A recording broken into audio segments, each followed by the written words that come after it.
Hi, welcome to our channel where we share the most intriguing stories. When Dan bought his dream home, he expected peace, privacy, and the freedom he'd fought for. What he didn't expect was a power-hungry HOA president flying drones over his backyard. But when they crossed the line, Dan didn't just defend his space, he declared war. And he never loses. Dan Miller had always dreamed of owning a place where he could breathe freely, not just in the literal sense, but where no one would loom over him with a clipboard, a list of community bylaws, or a smug grin. After retiring from the military and transitioning into a well-paying career in cybersecurity, he finally had the means to make that dream a reality. It took months of searching, but he eventually found the perfect property on the outskirts of a quiet Floridian suburb, a spacious single-story home on an oversized lot, bordered by a small grove of trees and a natural privacy fence of thick foliage. Most importantly, the property sat outside the jurisdiction of the local HOA, a detail Dan confirmed with both the realtor and county zoning office before signing a single piece of paper. The backyard was his favorite feature. It sprawled wide behind the house with enough room for a grilling station, an above-ground pool, and a handmade gazebo he built himself in his free time. On weekends, it became a hub of laughter and camaraderie. Dan often invited his friends from the service, now scattered across civilian life, to enjoy cold drinks, grilled burgers, and war stories under the soft hum of string lights. The music was never too loud, the parties never lasted past 10 p.m., and Dan always cleaned up the next morning. It was a rhythm of life he'd earned after years of discipline and duty, peaceful, self-managed, and without interference. Most of his neighbors didn't mind. A few had even stopped by to share a drink or a plate of ribs. But not everyone appreciated his sense of freedom. Across the street, nestled in a row of nearly identical stucco homes, was a woman named Karen McLean, president of the local HOA. She made no secret of her disapproval. She had once shown up uninvited, clipboard in hand, to inform Dan that he needed to submit future events for community approval. Dan had calmly informed her that his property wasn't under the HOA's jurisdiction and asked her to leave. Since then, things had been tense. Karen's glances from across the street were cold and calculating. But Dan paid her little mind. He wasn't breaking any laws, he wasn't bothering anyone, and he certainly wasn't going to let some self-appointed neighborhood authority tell him what he could or couldn't do on his own land. It started subtly, almost innocently. One lazy Sunday afternoon, as Dan reclined on his backyard lounge chair with a cold drink in hand, he heard the faint, unmistakable whir of a drone's propellers overhead. He shaded his eyes and looked up, catching a glimpse of a sleek, dark drone hovering about 40 feet above his pool. At first, he thought little of it. Maybe some teenager from the neighborhood was trying out new tech. Maybe someone was capturing shots of the coastline. He waved at it half-jokingly, then went back to his book. But the drone came back the next day. And the day after that. Each time it hovered low and deliberate, always over Dan's backyard, never drifting to neighboring properties or wider aerial views. It seemed to linger the longest when he or his guests were outside, sometimes even circling slowly around the perimeter of the gazebo, or dipping low enough that Dan could make out the camera gimbal tracking movement. He didn't like it. The presence wasn't casual anymore. It was calculated. Not a curious flight, but a targeted intrusion. One morning, as he and his wife Lisa were enjoying coffee under the shade of the gazebo, the drone buzzed in again, slicing through the calm with an aggressive hum. Lisa tightened her robe and looked skyward, clearly uneasy. "That thing is watching us," she said flatly. Dan nodded, already standing. It hovered for nearly a full minute before abruptly zipping upward and vanishing behind the tree line. That was when Dan's unease shifted to certainty. This wasn't a kid playing with a toy. This was surveillance. Suspicious, Dan pulled up footage from his security cameras. Sure enough, he found multiple instances of the drone drifting into view from the same angle, always arriving from the direction of the HOA-controlled block. Not only that, but it had appeared during every weekend gathering for the past 3 weeks, and even one weekday morning when Lisa had been sunbathing alone. The pattern was clear. Someone was sending the drone intentionally. He shared the footage with a few neighbors, ones he trusted. They weren't surprised. In hushed voices, they told Dan that the HOA, and Karen specifically, had been discussing his gatherings for weeks. There had been talk of unauthorized events and noise complaints. though no formal citations had ever materialized. Still, the implication was disturbing. Karen was watching him. The HOA was watching him. And now, it seemed, they had taken to literally flying surveillance missions over his private yard. Dan's jaw tightened. He'd served overseas in real combat zones where drones had a very different meaning, but the violation here hit on a deeper nerve. This was his property, his sanctuary, his hard-earned freedom being treated like a public exhibit. He didn't know exactly what Karen was trying to prove, but one thing was certain. He was done playing nice. It was the 4th of July, and Dan had pulled out all the stops.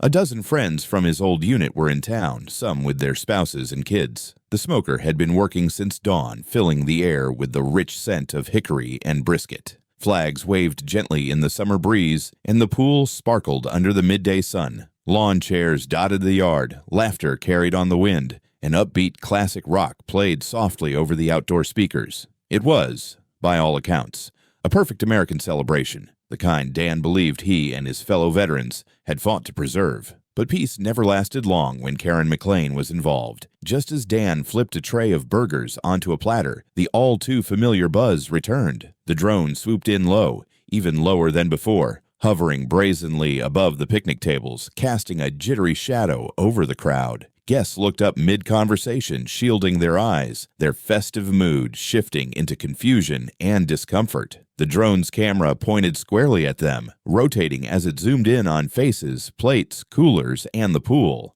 Dan's hand tightened around the spatula, his jaw locked. Lisa was the first to speak. "This is harassment."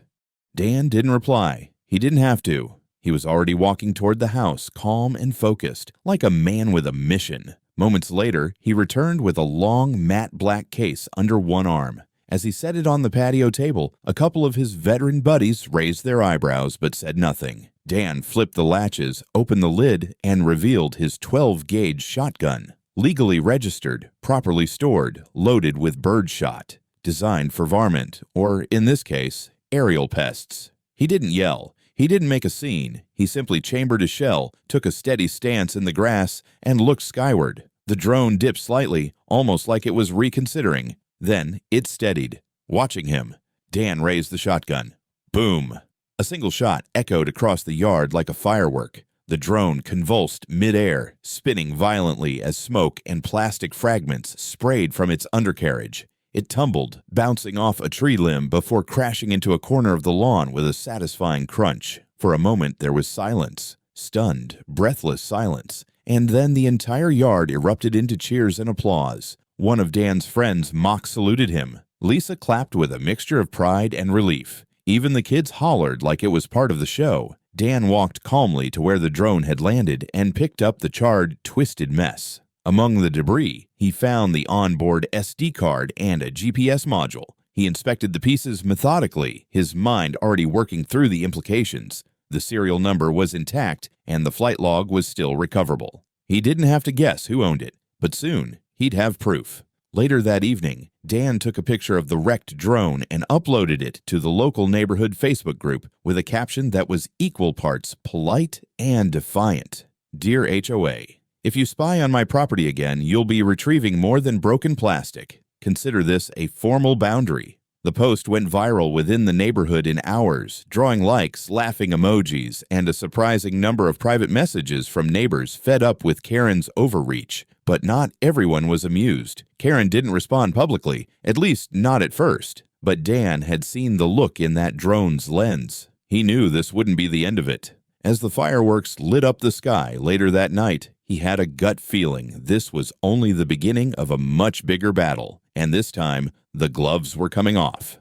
The fallout didn't take long to arrive. Within 48 hours of Dan's triumphant drone takedown, a formal letter appeared in his mailbox, not via the usual postal service, but hand-delivered in an unmarked envelope. The letterhead bore the unmistakable crest of the Oak Hills Homeowners Association. It was written in stiff, legalistic language, accusing Dan of reckless discharge of a firearm within city limits, destruction of private property, and creating an environment of hostility and aggression within the community. The signature at the bottom belonged to none other than Karen McLean, president of the HOA. Dan chuckled grimly as he read it. The irony of being accused of aggression by the very people flying surveillance drones over his property didn't escape him. What did concern him, however, was the second page, a veiled threat suggesting that the HOA would be escalating the matter to the FAA for unauthorized engagement with an airborne aircraft and notifying local law enforcement about ongoing safety concerns. True to their word, a deputy showed up 2 days later, knocking politely but firmly on Dan's front door. Dan welcomed him in, respectful but wary. The deputy explained that a complaint had been filed by the HOA, alleging that Dan had discharged a weapon in a residential zone. Dan calmly walked the officer out back, showed the open expanse of his yard, the absence of any neighboring structures within the shot's line of fire, and finally presented his firearm registration and the drone's wreckage. He even pointed out the video footage from his security cameras, which clearly showed the drone invading his airspace and the exact trajectory of the shot. The deputy, to his credit, seemed unimpressed by the HOA's claims. He took the statement, shook Dan's hand, and left without issuing a citation. But that didn't stop Karen.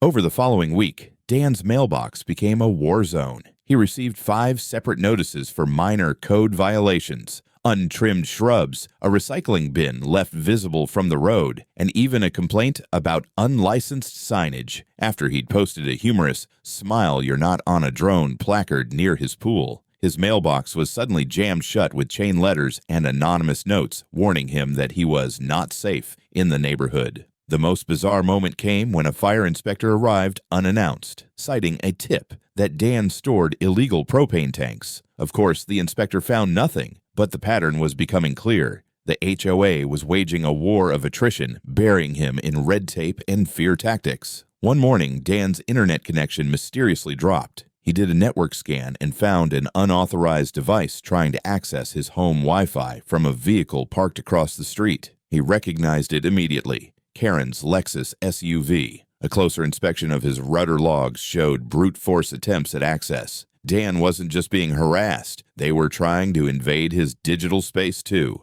He doubled down. Firewalls, VPN tunnels, hidden surveillance cameras on his property line. He turned his entire home into a fortress, not with barbed wire or paranoia, but with technology and principle. Dan wasn't just defending his privacy, he was documenting everything. And the last straw, one morning he discovered a fine taped to his front door, a fabricated HOA citation for $750, citing unauthorized gatherings and excessive vehicle presence. That same day, his garbage wasn't picked up, though every other house on the street had their bins emptied. Karen, it seemed, had made her intentions crystal clear. If she couldn't control Dan through rules, she'd do it through pure attrition. But Dan wasn't rattled. He'd dealt with worse in uniform. He recognized a coordinated assault when he saw one. Only this time, his battlefield wasn't a desert halfway across the world. It was his own backyard, and just like before, he intended to win.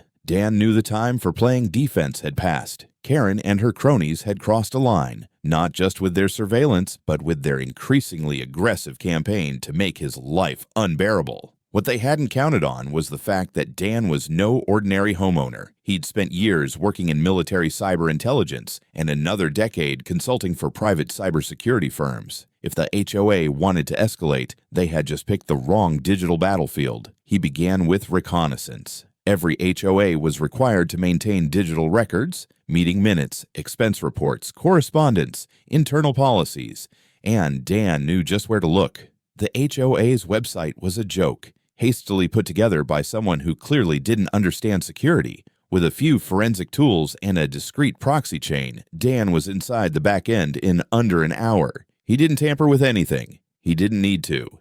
He just started downloading everything.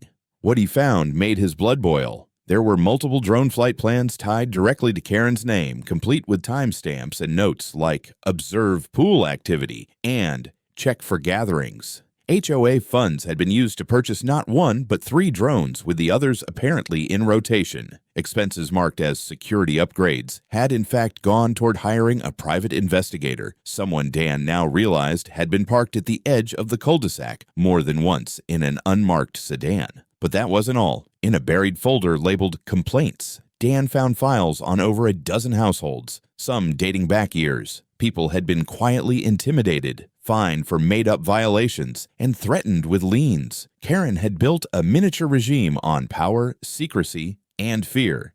The deeper Dan dug, the more it became clear. This wasn't about noise complaints or grass length. It was about control, and Karen had been drunk on it for years. He compiled the data carefully, creating an encrypted dossier complete with visual evidence, document metadata, and cross-referenced timestamps. Then he made 2 calls. The first was to an old friend, Sam Torres, now a respected investigative journalist for a major local news outlet. Sam didn't hesitate. "You've got a whistleblower story with teeth," he said after glancing at the files, "and I think we can go national with this." The second call was to his attorney, Rebecca Cho, a no-nonsense litigator with a sharp mind and a deep respect for constitutional rights. As soon as she saw the evidence, she started drafting letters to the county's Civil Oversight Board, to the state attorney general's office, and to the local police department. Dan wasn't just reacting anymore, he was launching a full-scale offensive. But he didn't stop there. Using the GPS data from the drone he had shot down, Dan traced the flight paths backward, not just to general areas, but to precise launch points. The data didn't lie. At least 2 of the drones had been launched from HOA common areas, and 1 had been launched directly from Karen's backyard. He matched timestamps from his security footage, creating a timeline that could stand up in court. He also managed to track down the fire inspector who had visited his house. As it turned out, he wasn't a real inspector at all, just a local handyman hired to wear a reflective vest and ask invasive questions. Dan handed the fake ID photo and the guy's license plate over to his attorney. Within days, things began to move fast. The police, now backed by formal legal complaints, opened an inquiry into the HOA's financials. County regulators began combing through the HOA's tax filings. Sam's news report was in final edits, and a primetime segment was already in the works. Karen had no idea that the noose was tightening. Dan didn't revel in vengeance. This wasn't about payback. It was about principle. No one, HOA or not, had the right to invade his home, terrorize his family, or twist the law into a weapon. If Karen wanted a war, she had chosen the wrong opponent, and Dan was just getting started. The expose aired on a Thursday evening, just after the 6 o'clock news. Dan sat in his living room with Lisa, the glow of the television flickering against their tense faces. The segment was brutal. A tight 5-minute report packed with drone footage overlays, leaked HOA documents, and an on-camera interview with Dan, his voice calm but resolute as he described months of harassment, surveillance, and digital intrusion. Sam Torres narrated the story with the gravitas of a courtroom prosecutor, weaving a damning case against the Oak Hills HOA and, more specifically, Karen McLean. The response was immediate and explosive. Within hours, the HOA's Facebook page was flooded with furious comments. Residents who had quietly endured Karen's reign of intimidation were suddenly emboldened. Posts appeared detailing fines issued without cause, threats of liens, and violations for absurd infractions like leaving garage doors open too long or using holiday decorations that disrupted visual harmony. Dan's inbox filled with messages of support and outrage. The community had known something was wrong, but no one had imagined the full extent of it. 2 days later, the HOA called an emergency town hall meeting. Flyers were distributed door to door, clearly attempting damage control. Karen herself would speak, it said, and clarify recent misinformation. Dan knew better. He gathered his evidence and walked into the community center that Sunday with Lisa and his attorney by his side. The room was packed. Folding chairs stretched wall to wall, the air thick with tension. Karen sat at the head table, flanked by the remaining board members, her face carefully composed but pale beneath her makeup. She opened with a statement, calm, rehearsed, deflective. She claimed the drones were part of standard community monitoring, that funds were allocated through proper channels, and that recent allegations were sensationalized for media attention. Then Dan stood up. He didn't raise his voice. He didn't need to. He walked to the front with a small projector and calmly loaded his presentation. What followed was a digital autopsy of Karen's lies, timestamps of drone launches from her yard, expense reports mislabeled to hide surveillance costs, footage of the fake fire inspector, and emails that revealed a pattern of deliberate targeting. Gasps echoed through the crowd. One elderly man shouted, "You fined me $300 for birdseed." A young couple held hands tightly, visibly shaking as they watched their own names appear on the list of problem households. Karen's expression cracked. Her voice faltered when she tried to deny the evidence. And then came the final blow. A subpoena from Dan's attorney, delivered right there, in front of the entire room. The HOA board members sat frozen. Karen stood up, muttered something incoherent, and walked out. Not in control, not dignified, but exposed. The room erupted in noise, some angry, some relieved, some stunned into silence. But one thing was now undeniable. The veil had lifted. The entire neighborhood had seen the truth. And the reign of Karen McLean was over. The fallout struck like a thunderclap. Within 72 hours of the town hall debacle, Karen McLean was served with an arrest warrant. Local police, backed by findings from the county fraud unit, arrived at her home just after sunrise. The charges were sweeping: criminal invasion of privacy, misuse of HOA funds, falsification of documents, wire fraud, and impersonation of a public official. As officers escorted her down the front steps of her pristine two-story colonial, neighbors gathered on lawns and sidewalks in stunned silence, some whispering, others recording with their phones. Karen didn't say a word. She didn't look at anyone. The click of handcuffs said everything.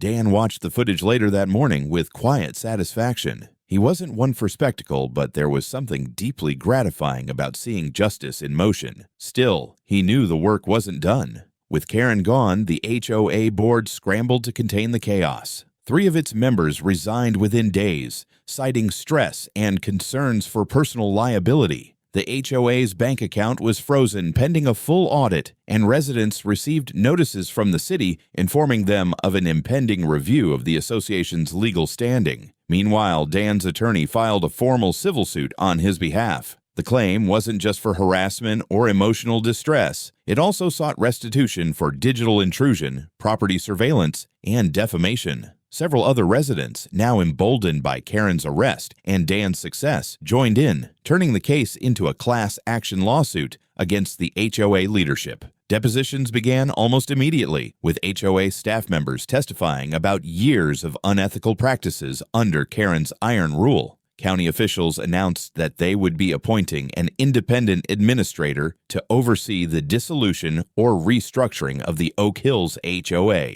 The administrator's first order of business was to host a community vote, giving residents, for the first time in years, a real voice in how their neighborhood was run.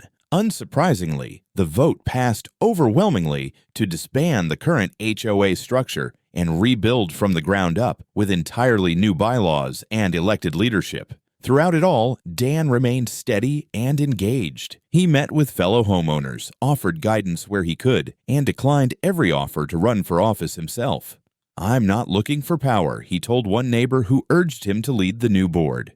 "I just wanted my home to be mine again." But whether he wanted it or not, Dan had become something of a local hero. At the next community gathering, a casual outdoor meetup hosted in a neighbor's driveway, people shook his hand, offered heartfelt thanks, and even asked for advice. What had started as a simple act of standing his ground had evolved into the catalyst for real, systemic change. As for Karen, she was held without bail, pending multiple trials. Her reputation was destroyed. Local media followed every twist of the story, and what had once been whispered complaints became headline news. With each passing week, it became clear that her fall from grace would not be a quiet one, and that the neighborhood she once ruled was now free to breathe again. A month after the HOA's formal dissolution, Dan stood at the edge of his backyard, drink in hand, watching the golden sunset spill over the treetops. The grass was freshly trimmed, the grill still warm from the evening's cookout, and the gentle hum of laughter drifted from the tables under the gazebo. It was a modest gathering, just a few neighbors, some of his old Army buddies, and their families, but it felt more meaningful than any celebration he'd hosted before. For the first time in months, there was no tension, no sense of eyes watching from across the street, no veiled threats disguised as policy. The fence he'd built, both literal and metaphorical, had held firm, and what stood on the other side now wasn't animosity or fear, but respect. The neighborhood had changed, not just structurally, but in spirit. Freed from Karen's grip, people had started reconnecting. Conversations happened again on sidewalks. Kids played without whispered warnings about rules, and a new sense of community took root. Someone clinked their glass with a fork, calling for attention. "Speech!" a voice called out. "Come on, Dan!" He smiled, mildly embarrassed, but obliged. Stepping up onto the patio ledge, he raised his glass. "I didn't plan to become the poster child for property rights," he began, to soft laughter. "I just wanted to sit in my yard, grill some ribs, and be left alone. But what happened here reminded me of something a commander once told me. Freedom isn't just what you fight for overseas. Sometimes it's what you defend in your own backyard." Heads nodded around the tables. He paused, lifting his glass higher, to boundaries, to privacy, and to the kind of neighbors who respect both. A chorus of glasses clinked together in response. The sun dipped below the horizon as the lights of the gazebo blinked on, warm and soft. Dan took a sip, exhaled, and smiled. For the first time in a long while, the battle was over, and he was finally undeniably home.